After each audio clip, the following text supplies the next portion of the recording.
Hello అండి, ఈరోజు ఎంతో టేస్టీగా ఉండే రాగి సంకటి కోడి కూర చేస్తున్నాను. ఇక్కడ నేను ఒక గ్లాస్ బియ్యం కడిగి అరగంట సేపు నానబెట్టి, నేను ఇక్కడ కొలతలకి అన్నింటికి ఒకే గ్లాస్తో చూపిస్తున్నానండి. ఇప్పుడు నానిన బియ్యంలో ఏ గ్లాస్తో బియ్యం తీసుకున్నానో అదే గ్లాస్తో 4 గ్లాసుల నీళ్లు వేస్తున్నాను.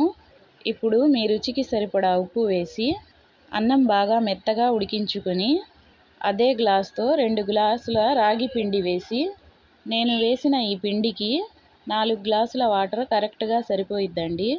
ఇప్పుడు మూత పెట్టి 5 నిమిషాలు ఉడికించి, ఇప్పుడు పప్పు గుత్తితో బాగా కలిపి మరో 5 నిమిషాలు మూత పెట్టి ఉడికించి 2 స్పూన్ల నెయ్యి వేసి మొత్తం ఒకసారి బాగా కలిపి, చేతిని కొంచెం నీళ్లతో తడుపుకొని ఇలా ఉండలుగా చేసుకొని చికెన్ కర్రీ వేసి సర్వ్ చేయండి.